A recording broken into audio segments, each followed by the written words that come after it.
আমরা যৌনতা ছাড়া একজন অন্যজনকে জড়িয়ে ধরি না।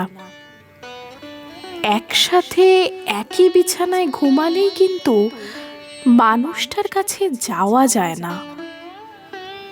দুজন মানুষ 100 স্কোয়ার ফিট একটা রুমের ভেতরে বছরের পর বছর থেকেও মাঝে মাঝে কাছে আসতে পারে না। আমি এরকম বেশ কিছু দম্পতিকে চিনি যারা বহু বছর পরও সংসারের মানেটা ঠিক বুঝে উঠতে পারেনি। সংসার করতে করতে একসময় মানুষ ধরে নেয় একই বালিশে ঘুমানো, একই টেবিলে খাওয়া, একই রুমে ঘোরাঘুরি করা আর মাঝে মাঝে সঙ্গমে অংশগ্রহণ করাটাই হয়তো সংসার। ব্যাপারটা কি আসলেই তাই? তাহলে কিছু সংসার কখনো কখনো টেকে না কেন? তারাও তো একই বিছানায় ঘুমায়, একই টেবিলে খাবার খায়, একজন অন্যজনকে সঙ্গমে কোঅপারেট করে। তবু সংসারগুলো ভাঙে কেন? তুমি একটা মানুষের সাথে আছো, পাশে আছো, চোখের সামনে আছো, তবুও মাঝখানে একটা দূরত্ব থাকে। এই দূরত্বটা ভীষণ অন্যরকম। বলা যায় না, বোঝানো যায় না, সহ্যও করা যায় না। কারোর বুকের ওপর শুয়ে থেকেও মাঝে মাঝে নিজেকে খুব একা লাগে। দাম্পত্য জীবনে আসলে আমি কি চাই? সবই চাই, যা যা সবাই চায়। তবে আমি সেটাও চাই যেটা অনেকেই বুঝতে চায় না। সংসার মানে আসলে অভ্যাস। এই কনসেপ্টটা থেকে আমরা কেন জানি না বের হতে পারি না। অভ্যাস অবশ্যই, তবুও সবই কি অভ্যাস? নতুন কিছুই কি থাকে না? আমরা একই ছাদের নিচে থাকি, অথচ কখনো একসাথে আকাশ দেখি না। কখনো সমুদ্রের পাড়ে বসে কফির মগ হাতে নিয়ে নির্ভরশীলতার কাঁধে মাথা রাখি না। আমরা কখনো জিজ্ঞাসা করি না, তুমি কেমন আছো? তোমার মনটা খারাপ কেন? আমরা হাত ধরে বসে থাকি না।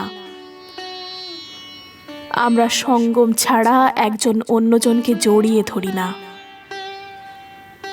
আমরা কিছুতেই বুঝতে চাই না যে আমার সমস্ত সময় তার সাথে কাটানোর পরও তাকে সময় দেওয়া প্রয়োজন।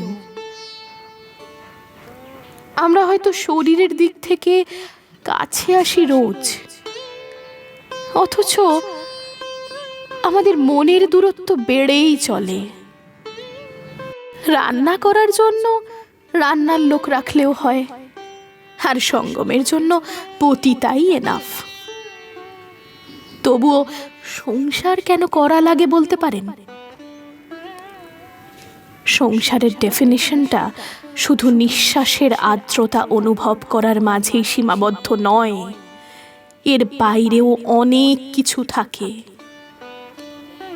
আমি একা, তুমি একা, আমরা একা, প্রচন্ড রকমের একা।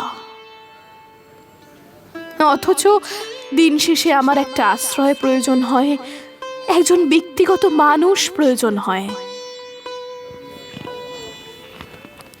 একটা নির্ভরশীলতার জায়গার প্রয়োজন হয়, সমঝোতা প্রয়োজন হয়, কারোর কণ্ঠস্বরে আমার জন্য গভীর ভালোবাসার প্রয়োজন হয়, একটা একটা পবিত্র স্পর্শর প্রয়োজন হয়। এই স্পর্শটা কামনার স্পর্শ নয়, এটা শুধুমাত্র ভালোবাসার স্পর্শ। কামনা ছাড়া ভালোবাসা পূর্ণতা পায় না, এটা ঠিক। তবে কামনাও যে সব সময় ভালোবাসার জন্ম দিতে পারে না, এটাও তো মানতে হবে। সংসারকে অভ্যাস বলে চালিয়ে দেওয়া মানুষরা আসলে ভালোবাসার দায়বদ্ধতাকে এড়িয়ে যেতে চায়। যে দাম্পত্যে প্রেম থাকে না, সেখানে অভিনয় করে বাঁচতে হয়। এরকম অনেক দম্পতি আছে যারা শুধুই অভিনয় করে গোটা জীবনটা একটা অপছন্দের মানুষের সাথে একই ছাদের নিচে কাটিয়ে দেয়। দাম্পত্য জীবনে কলহ থাকবেই, এটাকে ইনস্ট্যান্ট সমাধান করার ক্ষমতা সবার থাকে না। ঝগড়া হওয়ার পর কান্নাকাটি না করে মানুষটাকে পেছন থেকে জড়িয়ে ধরে বসে থাকলে কেমন হয়? মানুষ কি আসলে এতটাই নিষ্ঠুর যে ভালোবাসাকে অবহেলা করতে পারে? সংসার শুধু একটা অভ্যাস, এটা থেকে বের হতে হবে। সংসার একটা স্বর্গ, এখানে শুধু দুবেলা খাবার আর একই বিছানায় ঘুমানোর বাইরেও প্রেম, ভালোবাসা, নির্ভরশীলতা, গুরুত্ব, প্রায়োরিটি, শ্রদ্ধাবোধ, অ্যাডজাস্টমেন্ট সব প্রয়োজন হয়। সব মানে সব।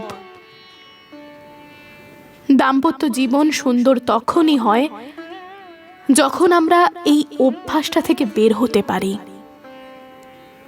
পাশের মানুষটা অস্তিত্ব হোক, অধিকার হোক, বেঁচে থাকার ডেফিনেশন হোক, একটা অ্যাডিকশন হোক। আমাদের সংসার হোক আমাদের নেশাগ্রস্ত থাকার অ্যালকোহল। আমাদের মাঝে ভালোবাসার মাদকতা থাকাটা জরুরি, ভীষণ জরুরি।